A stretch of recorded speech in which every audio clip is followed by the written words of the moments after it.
Bonjour les amis, j'espère que vous allez bien. Je suis Pascal Trifingui, Lamakouzang, et vous avez à côté Nicolas André, Lamadorje. Il a changé de nom. Voilà, ça arrive souvent dans notre tradition. Lorsqu'on passe un cap spirituel ou qu'on prend de nouveaux vœux, de nouveaux engagements, eh bien, on change de nom. Vous avez envie de changer de nom? C'est possible. Dans le bouddhisme tibétain, on peut changer de nom comme on en a envie, en tout cas au rythme de sa croissance spirituelle. On est un peu en décontracté aujourd'hui, tout simplement parce qu'on va un peu parler de drogue. Ouais, c'est comme ça. C'est pas pour vous inciter à prendre des drogues, c'est au contraire pour vous donner le message que la drogue, pour se divertir, ça vous jette dans les bras de Lucifer et de Satan. Vous allez vous prendre pour Dieu, vous allez faire une expérience mystique, et puis ça va finir très mal, ça va finir dans, ce que le judaïsme appelle les clifos, c'est ce qu'on appelle dans le bouddhisme tibétain les mondes infernaux. Alors il y en a deux, principaux. Le monde des masses d'âmes, c'est-à-dire que vous allez vous disputer avec tout le monde. Ne me prends pas dans les bras, tu vas me contaminer énergétiquement. Voilà. Ou alors l'enfer des excréments, où vous allez aller à la partouze, à la copulation en groupe de babacools jointés. Voilà. Le bouddhisme, c'est la voie du juste milieu, c'est-à-dire qu'on ne va pas dans les partouzes et on ne va pas dans la guerre. Et surtout pas avec des joints. On a une ligne directrice, cette ligne directrice, c'est le Dharma, c'est la voie du juste milieu. Le Dharma, c'est la loi cosmique qui s'applique à tout le monde et à chacun individuellement. C'est ce Dharma, cette voie droite qu'on doit découvrir à l'intérieur de soi. Or, dans la vie, il arrive qu'on ait des traumatismes. T'es traumatisé, toi? Bon, c'était arrivé. Si t'étais arrivé, qu'il eût été traumatisé. Voilà. Ça va, tu t'en es remis? Ça va beaucoup mieux. Ouais. Ça va beaucoup mieux. Déstresse-toi et personne ne va te manger. Voilà. Au pire, tu auras des lettres d'admiratrices qui seront tombées amoureuses de toi. Voilà. Ça m'arrive parfois. Généralement, c'est des insultes, des accusations. Le fou de la mère, psychotronique, la gueule de la Chine. Vous connaissez l'histoire. Voilà. C'est comme ça. C'est ce qu'on appelle un effet miroir. Donc, si vous avez envie de voir Dieu en nous, vous allez voir Dieu et des choses qui sont divines et spirituelles. Si vous avez envie de voir que des conneries, vous verrez que des conneries. En réalité, c'est l'auberge espagnole. On y trouve ce qu'on y a amené à manger. Nous, on est juste là pour, parler de notre expérience. La théorie, vous la trouverez ailleurs. L'expérience, rares sont les personnes qui en parlent. Voilà. Alors, on va laisser passer le générique. Et puis on se retrouve juste après. Ouais. T'es d'accord? Ouais. Allez. T'es relax? Ouais. J'ai toujours stressé. Je dirais une ficelle de string. À tout de suite.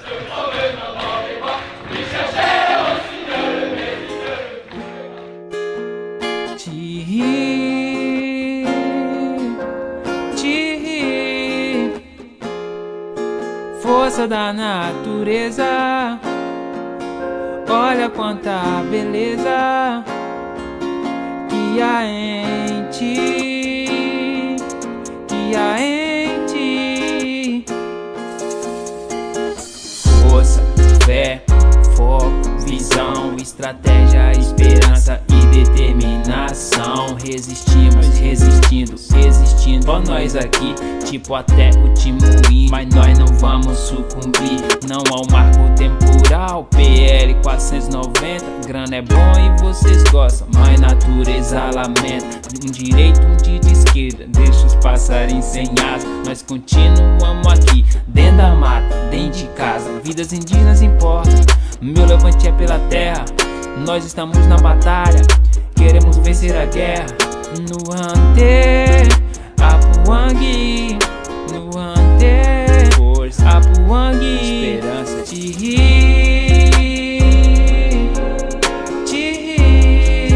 é a força e a razão. Força da natureza, é pela terra. Olha quanta beleza, é pelo futuro aí. Que há em ti, que há em ti. Uou, muita fé. Vamos aí. KF, Isaac na voz. É desse jeito. Resistir para existir.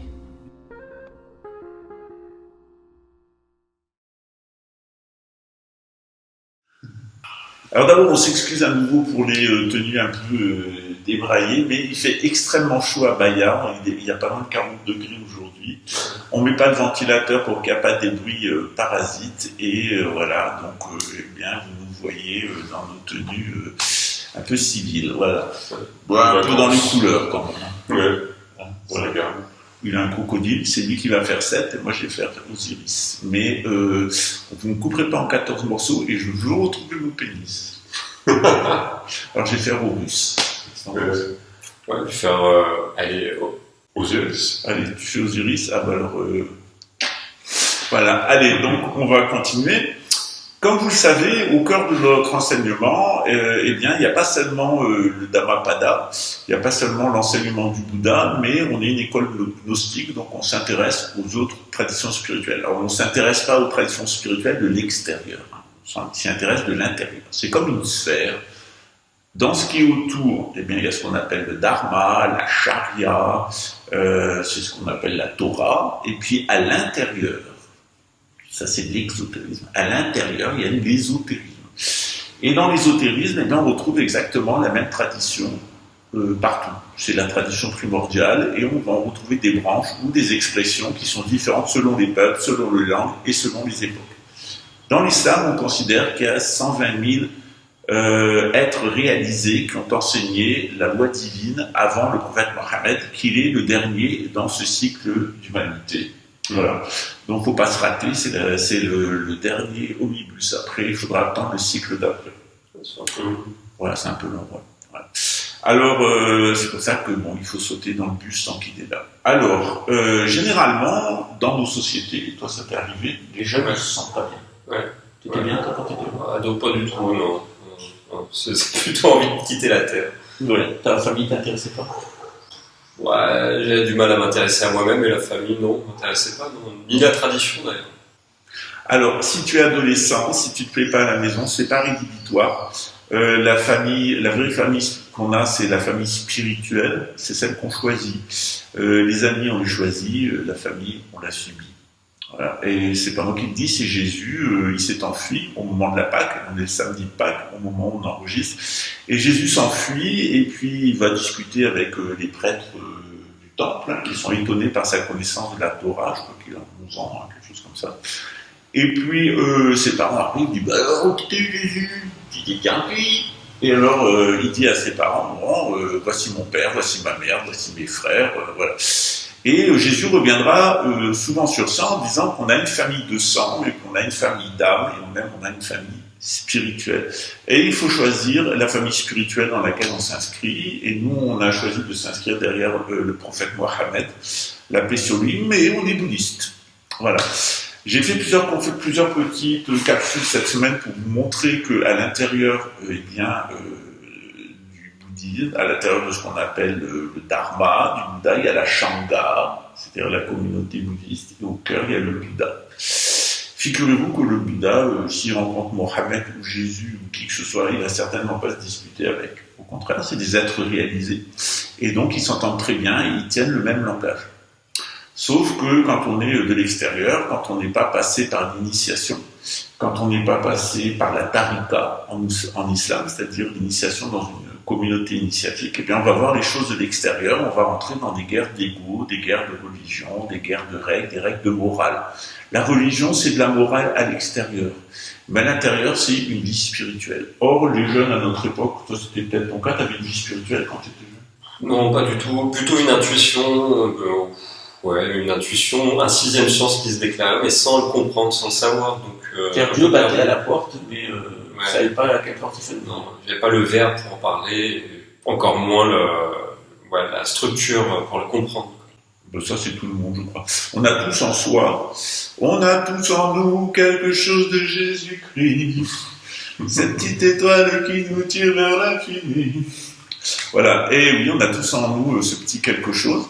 Alors ça peut être un petit grain de folie, ça peut être une vocation spirituelle, mais on a tous le désir de trouver Dieu, en tout cas la plupart d'entre nous.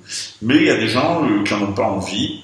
D'abord, ils ne savent pas que ça existe, ils ne savent pas qu'il y a Dieu à l'intérieur d'eux-mêmes, ils le cherchent à l'extérieur, et puis ils ne le trouvent pas. Et généralement, on cherche un pouvoir plus grand que soi, parce que soi tout seul, on s'emmerde, hein, on sent un peu... Ouais, seul, ouais. Département. Ouais. Donc soit on cherche des potes avec qui on va traîner, Ouais, moi, ça m'intéressait pas, je cherchais des là-bas. Un jour, j'ai dit à ma mère, tu sais, maman, ils viendront pas, je vais devoir apprendre ta religion de con. Et je l'ai fait, et c'était pas une religion de con. Je suis très content de passer par le christianisme. J'ai retrouvé Bouddha Amitabha, en fait. Voilà. Ah oui. Alors, comme vous le savez, je vous l'ai expliqué plusieurs fois, mais j'y reviendrai encore de nombreuses fois. Les concepts de base du christianisme, on les a dans le bouddhisme. On a un dieu originel qui correspond à Allah dans l'islam, qui est l'Adi Bouddha. Manque de peau pour vous, il s'appelle Kuntuzangpo, Kunzang, donc c'est moi.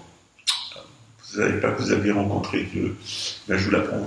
Voilà. En tout cas, j'essaye de vous permettre de rencontrer Dieu à travers moi, en tout cas de le trouver en vous. Et puis, on a aussi le Bouddha Amitabha, qui est tout à fait un dieu créateur, puisqu'il crée une terre pure autour de lui, il crée la terre pure de Dewachen. Et puis, il a une émanation, un bodhisattva qui s'appelle Chenrezig, et il fait comme Jésus. Il veut sauver tous les êtres, ça lui fait péter un câble, il en meurt, il explose en 1000 morceaux, et tous ces petits morceaux vont se retrouver à travers tous les êtres qui acceptent de le recevoir comme une Eucharistie, et c'est à partir de ça qu'on peut atteindre l'éveil. C'est ce qu'on appelle Chenrezig à 1000 bras, c'est Nyongné. Voilà. Dans la langue tibétaine, voilà, qui est un avatar de modulation du sanskrit. Alors aujourd'hui, pourquoi on vous parle de ça? On vous parle de ça parce que dans le bouddhisme tibétain, on utilise des psychotropes, figurez-vous. Ouais. On utilise des pilules d'immortalité.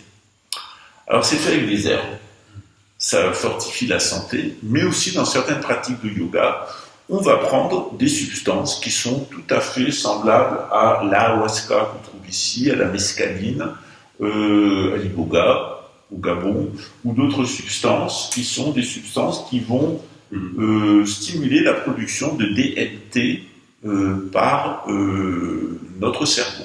Alors qu'est-ce que c'est la DMT? C'est pas une livraison express. Ça, je vous le garantis. Encore que c'est une livraison express vers les états supérieurs. Alors c'est quoi, Nicolas, la DMT? La DMT, on l'appelle la molécule de Dieu dans certaines recherches qui ont été faites, que notre cerveau produit à la glande pinéale, la glande pituitaire. Donc on a une glande à l'intérieur du cerveau. Ouais. Et elle produit cette hormone. Voilà, une glande qui est une forme de pignon de pain et qui produit cette hormone naturellement. C'est ce qu'on voit dans le logo quand je vous dis qu'il faut ouvrir le bon œil. Enfin, l'œil gauche. Voilà. Et cette hormone, qu'est-ce qu'elle fait? Et cette hormone a une capacité en fait d'ouvrir la conscience, les portes de la conscience, comme Aldous Huxley le disait, et au travers ces portes, de faire des voyages. En cas, Aldous Huxley, c'est celui qui a écrit 1984 et La ferme des cochons. Ou les portes de la perception. Voilà. La République des animaux, c'est lui, La ferme des cochons. Donc, Aldous Huxley, c'est quelqu'un qui a fait des exemples plutôt avec du LSD, c'est ça? Alors, il a fait des expériences avec des psychotropes tels que le peyote au Mexique, le champignon, la racine. Aussi, comme le LSD, il avait fait à l'époque d'Albert Hoffman.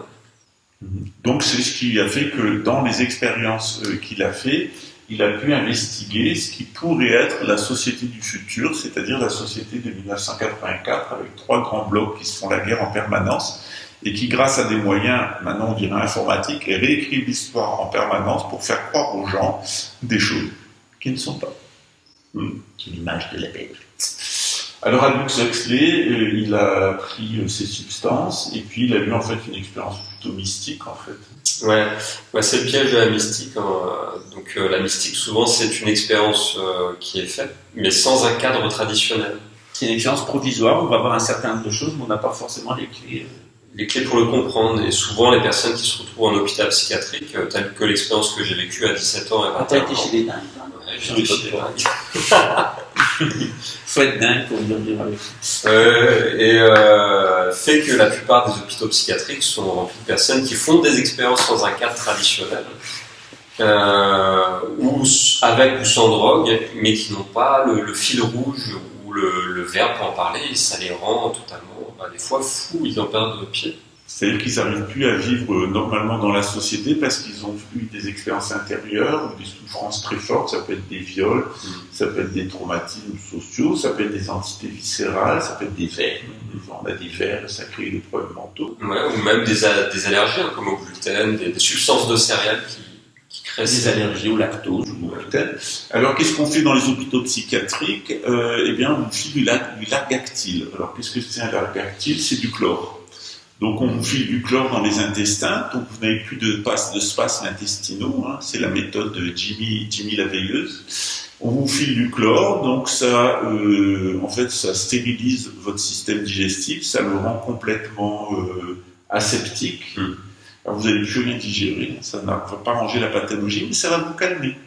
Donc, on s'est aperçu dans les années 60 qu'en filant des antihistaminiques dans les hôpitaux psychiatriques, en particulier le largactyle, j'en parle de mon livre Le meurtre à l'âge de la seule, eh bien, les gens sont calmes, totalement calmes, mais ils ne sont pas pour autant guéris. Parce que dès qu'on enlève le largactyle, dès qu'on enlève la camisole chimique, eh bien, qu'est-ce qui se passe quand on enlève la camisole à quelqu'un qui se débat? Ah bah, il finit par taper les autres ou se taper dans les murs. Voilà, donc il devient encore plus dingue.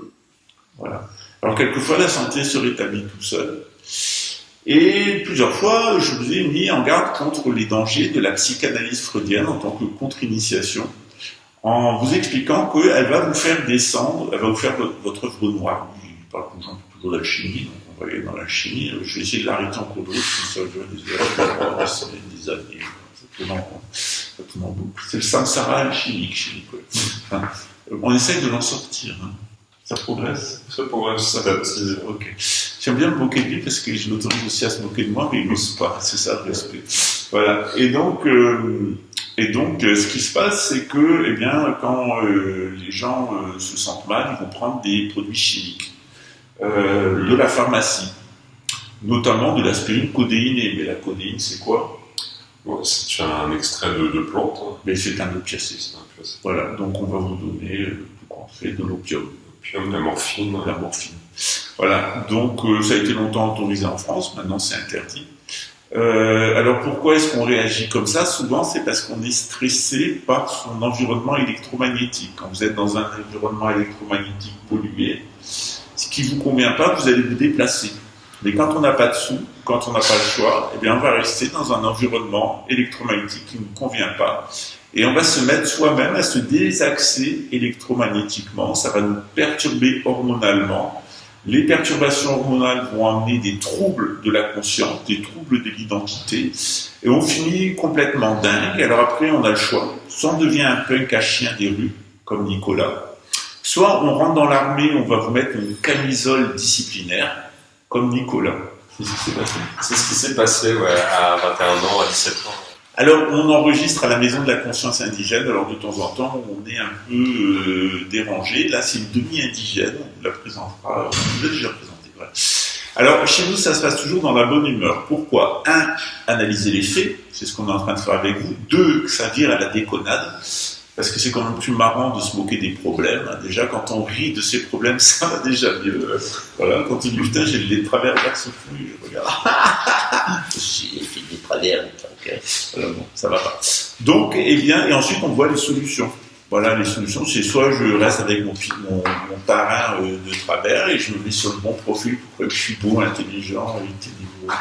Si tu es blanc, si tu es une forte poitrine, si tu ne m'intéresses pas.